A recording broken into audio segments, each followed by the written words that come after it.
اچھا سر، ایک ناسبی سے میری کل پرسوں بات ہو رہی تھی، تو اس نے مجھے ایک بہار الانوار میں سے والیوم 43 پیج 78 میں ایک مجھے اس نے حوالہ دیا ہے. میں وہ الفاظ اپنی زبان پہ نہیں لا سکتا، تو یہ اس کے متعلق اگر آپ یہ مجھے چیک کر کے دیں کہ واقعی بہار الانوار والیوم 43 جلد نمبر 45 اور پیج نمبر 78 جو ہے، اس کے متعلق اگر آپ تھوڑا جی میں دیکھ لیتا ہوں کہ اس میں کیا بھی دیکھتا ہوں، میں بھی دیکھ لیتا ہوں. اور ایک اصول کافی جلد نمبر 5 میں سے ہے، صفحہ نمبر 207.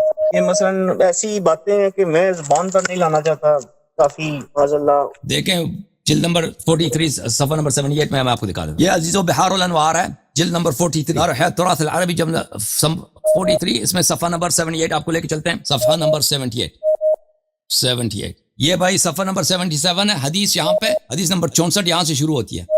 بھلے کہ حضرت زہرا سلام اللہ علیہا کو بیماری تھی، ان کو کوئی جسم میں کوئی مشکل تھا، تو رسول پاک صلی اللہ علیہ وآلہ وسلم سے ملنے آئے، ان کے پاس بیٹھے، انہوں نے کہا کہ مجھے کھانا چاہیے. تو رسول اللہ صلی اللہ علیہ وآلہ وسلم نے تاقچے کی طرف دیکھا، وہاں پہ کچھ کشمش تھے اور کچھ کھانے تھے اور انگور ہے. اور فوضع بین یدی فاطمہ، اس کو حضرت زہرا سلام اللہ کے سامنے رکھا. فوضع رسول اللہ صلی اللہ علیہ وآلہ وسلم یدہ فی الطبق وسم اللہ، رسول پاک صلی اللہ علیہ وسلم اپنا ہاتھ اس ظرف میں رکھا اور انہوں نے بسم اللہ کہا. وقال کلوا بسم اللہ، اور پھر فرمایا کہ اس میں سے کھا لیں، اللہ کے نام لے کے کھا لیں. فاکلت فاطمہ ورسول اللہ صلی اللہ علیہ وسلم وعلی والحسن والحسین علیہم السلام، ان سب لوگوں نے اس سے کھانا شروع کیا ہے. فاطمہ سلام اللہ علیہ، رسول اللہ، علی، حسن، حسین. یہ صفحہ نمبر 78 ہے بھائی، یہ دیکھ لو اچھی طرح سے. صفحہ نمبر 78 صفحہ نمبر 78 جلد نمبر 43. کوئی اور چیز نہیں پڑھا. اسی یہاں کھانے کے حالت میں تھے کہ ایک سائل آیا دروازے پر، اس نے کہا السلام علیکم اطعمونا مما رزقکم اللہ، اس نے کہا کہ ہمیں کھانا دے دو اللہ کے نام پر. تو رسول اللہ صلی اللہ علیہ وسلم نے کہا اخسا، چلے جاؤ یہاں سے. فقالت فاطمہ یا رسول اللہ ما هكذا تقول للمسکین، رسول اللہ صلی اللہ علیہ وسلم نے سے عرض کیا زہرا سلام اللہ علیہ نے کہ آپ یہ مسکین، یہ جو ہے غریب آدمی سے آپ اس طرح کیوں کہہ رہے ہیں؟ تو اس نے کہا فقال النبی صلی اللہ علیہ وآلہ وسلم انه شیطان، یہ شیطان ہے جو دروازے پہ آیا. وان جبرائیل جاءکم بهذا الطعام من الجنہ، جبرائیل یہ طعام جنت سے لے کے آیا تھا، یہ جو انگور اور کشمش وغیرہ ہے.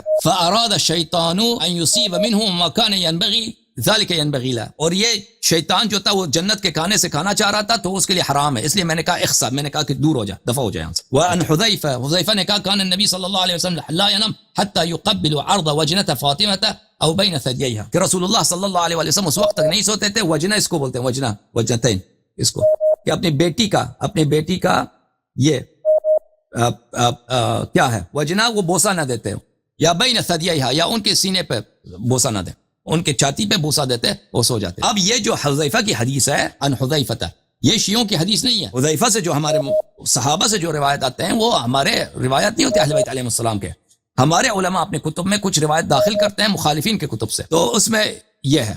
دوسری جو حدیث ہے ان جعفر بن محمد قال رسول اللہ صلی اللہ علیہ وسلم لا ينام حتى يضع وجهه الكريم بين ثديي فاطمہ، رسول اللہ صلی اللہ علیہ وسلم اس وقت تک نہیں سوتے تھے کہ وہ حضرت زہرا سلام اللہ علیہا کو آغوش میں لیتے اور اپنا سر مبارک ان کے چھاتی پہ رکھتے. تو یہ جو ہے نا، اس میں سے بعض لوگ اس کو تانا بناتے ہیں کہ کیسے ہو سکتا ہے. تو یہ ایک باپ کے لیے ایک برا باپ ہے، اس کو اپنی بیٹی سے پیار ہے، محبت ہے، تو اس میں کوئی غلط بات نہیں ہے کہ ایک باپ ہے وہ بھی معصوم ہے، بیٹی بھی معصوم ہے، کہ وہ میں نے اتنی پیار ہے، سونے سے پہلے آ کے ان سے ملتے اور ان کو چھاتی لگاتے یا اپنا چہرہ ان کے سینے پہ لگا دیتے. اس میں کوئی حرمت نہیں ہے، نہ شرعن تو کوئی حرمت نہیں ہے، کیونکہ باپ بیٹے تو باپ اور بیٹی محرم ہوتے ہیں، وہ ایک دوسرے کو لمس کر سکتے ہیں، ٹچ کر سکتے ہیں. اب سر کو سینے پہ رکھنا، یہ اس میں کوئی مشکل نہیں ہے، اس میں کوئی شاید اسی کو انہوں نے آپ کے لیے کوئی اس کو بنا کے بھیجا ہے کہ یہ دیکھیں کہ شیعہ اس کی بے حرمتی کرتے ہیں. جی بالکل ایسے، یہ بے حرمتی نہیں ہے، یہ ایک محبت ہے. ایک برا باب ہے.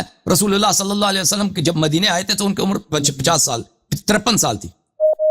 اس کے 2 سال بعد حضرت زہرا سلام اللہ علیہ کی وہ شادی ہو گئی. 55 سال اس کی عمر تھے.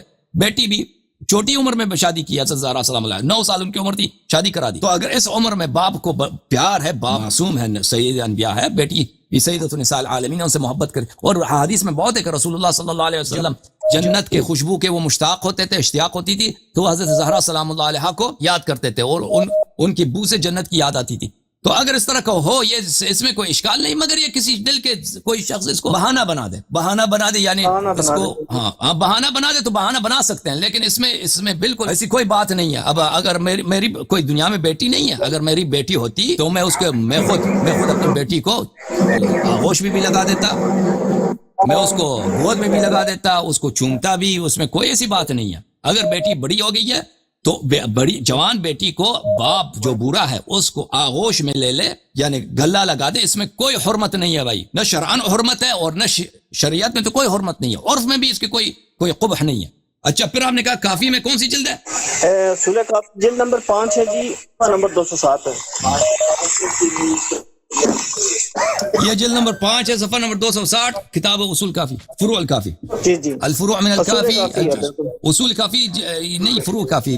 اصول کافی جلد نمبر 1 اور 2 ہے, اس میں 5 نہیں. یہ فروع کافی جلد نمبر 5 ہے, صفحہ نمبر 260, کتاب المعیشہ, صفحہ نمبر 260. اس میں جو ہے نا فضل الزراعہ, یہ کھیتی باڑی کے جو فضائل ہیں.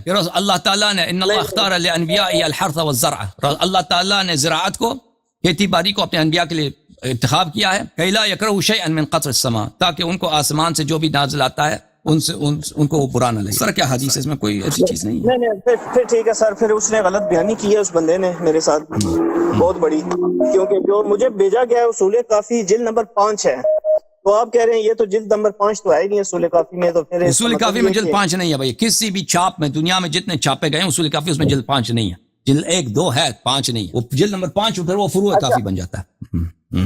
اچھا میرا ایک آخری سوال ہے جی, کہ جی جناب, یہ تو شیعہ سنی سے ہٹ کے یہ جو ہمارے یہاں توحید کا بتایا جاتا ہے, یا جس طرح بھی یہ جو غیر مسلم ہے, مثال کے طور پہ ایک بندہ ہے یہاں پہ ہمارے ساتھ, کئی گورے بھی کام کرتے ہیں, وہ بڑے دل کے اچھے ہیں, ان کو پتہ ہی نہیں ہے کہ اسلام کیا ہے, دین کیا ہے, مذہب کیا ہے. ایسے لوگوں کے ساتھ کیا معاملہ ہوگا کہ مثلا کیا صرف اللہ تعالیٰ مثلا ہمیں ہی جنت میں بھیجے گا, یا جو مسلمان ہیں یا جنہوں نے اسلام قبول کیا, تو یہ باقی جو دنیا پیدا ہوئی ہے ان کو پتہ نہیں ہے, کسی کے پاس حکم پہنچا نہیں ہے, ان کے متعلق کیا مطلب اللہ پاک فرماتے ہیں کہ ان کے ساتھ کیا معاملہ ہوگا؟ جی میرے بھائی, ان کے ساتھ کیا ہوگا میں آپ کی خدمت میں عرض کرتا ہوں. اب آپ سن لیں, آن لائن سن لیں, ٹھیک ہے نا؟ جی جی اوکے تھینک یو. دیکھیں شیعہ مذہب میں جو کافر ہیں ان پہ حجت تمام نہیں ہوا ہے, وہ کافر ہیں حجت ان پہ تمام نہیں ہوا ہے. ان کا کیا حکم ہے میں قرآن مجید سے اس کا جواب دے دیتا ہوں. اعوذ باللہ من الشیطان الرجیم. یہ قرآن مجید میں سورہ نساء میں ہے کہ ان الذین توفاہم الملائکۃ ظالمی انفسہم قالوا فیما کنتم قالوا کنا مستضعفین فی الارض قالوا الم تکن ارض اللہ واسعۃ فتہاجروا فیہا فاولئک مأواہم جہنم وساءت مصیرا. جو لوگ ان کو اللہ تعالیٰ ان کو موت دے دیتا ہے, ٹھیک ہے نا, اور وہ کافر ہیں, ملائکہ آ جاتے ہیں, آپ کس حالت میں تھے؟ قالوا كنا مستضعفین فی الارض, وہ کہتے ہیں کہ ہمیں تو پتہ نہیں تھا حق کیا ہے, ہمیں کبھی تحقیق نہیں. تو ان سے کہا جائے گا الم تکن ارض اللہ واسعۃ فتہاجروا فیہا, ان سے کہا جائے گا کہ کیا اللہ کی زمین بڑی نہیں تھی, آپ جا کے وہاں پہ ہجرت کرتے, دین سیکھتے, دین پہ عمل کرتے. بس یہ لوگ جہنم جائیں گے. الا المستضعفین من الرجال والنساء والولدان لا يستطيعون حیلۃ ولا يهتدون سبیلا, مگر وہ لوگ مستضعفین من الرجال, جو لوگ یہ کام نہیں کر سکتے, تحقیق نہیں کر سکتے, پتہ چلنا ان کے لیے ناممکن ہے, یا وہ عورتیں یا وہ بچے, عورتیں اور بچے, لا یستطیعون حیلۃ, ان کے پاس کوئی چارہ کار نہیں, دین سیکھنے کے لیے, ہدایت پانے کے لیے کوئی طریقہ کار نہیں ہے. ولا یہتدون سبیلا, اور وہ راہ کار ان کو نہیں معلوم کہ ہم کس طرح سے جائیں. حق دین حق اسلام حق ہے, دین اسلام میں بھی اتنے مختلف مذاہب ہیں, ان میں سے حق کون سا ہے اس کو ڈھونڈ لیں, اس پہ ایمان لائیں. ان کے لیے ایسا کوئی چارہ کار نہیں ہے. فاولئک عسى الله ان يعفو عنهم, پر اللہ تعالیٰ عسى اللہ, ہمارے احادیث میں ہے کہ عسى من اللہ واجب ہے, جہاں پہ قرآن میں عسى کہا گیا ہے وہ واجب ہوتا ہے.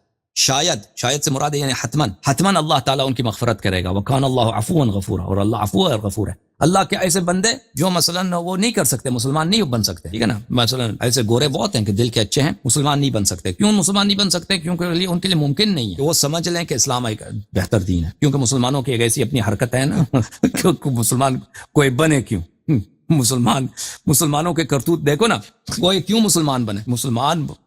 کوئی مسلمانوں کو دیکھ کر کوئی مسلمان بننا چاہے گا دنیا میں؟ پاگل ہی ہوگا. لیکن مسلمان کوئی کیوں بنے گا؟ مسلمان یہ بنے گا کہ توحید مسلمانوں کی بہترین ہے, ٹھیک ہے نا, اور توحید میں مسلمان کئی مختلف مکاتب فکر میں. اس کے علاوہ کوئی مسلمان کیوں بنے گا؟ اس کو پتہ چل جائے گا کہ رسالت پناہ صلی اللہ علیہ وسلم کی شریعت صحیح شریعت ہے, وہ واقعا اللہ کے رسول ہے. تو اس کام یہ پتہ چلنا یہ آسان نہیں ہے غیر مسلم کے لیے. اگر وہ تحقیق کر سکتا ہے, اس کو پتہ چل سکتا ہے وہ, لیکن وہ نہیں کرتا, پرواہ نہیں اس کو, پھر وہ تو جہنم جائے گا. لیکن ایک شخص ہے نہیں کر سکتا, تو وہ اللہ تعالیٰ اس کو معاف کرے گا. یہ قرآن کی آیت ہے, اس میں روایات نہیں. اچھا آپ کی خدمت میں عرض کروں نا, وہ جو میں نے حدیث کو بولا تھا کہ بخاری سے دکھاؤں گا. یہ کتاب ہے صحیح بخاری کی کتاب. صحیح بخاری کی کتاب ہے, چاپ دار احیاء التراث العربی, سنہ 2001 میں چھپی ہے. کتاب الطب میں ملاحظہ فرمائی, ان نبی صلی اللہ علیہ وسلم کان یقول للمریض, رسول اللہ صلی اللہ علیہ وسلم مریض کو اس طرح کہتے تھے, بسم اللہ تربت ارضنا بریقت بعضنا یشفی سقیمنا. بسم اللہ تربت ارضنا، ہماری زمین کی مٹی، بریق بعضنا،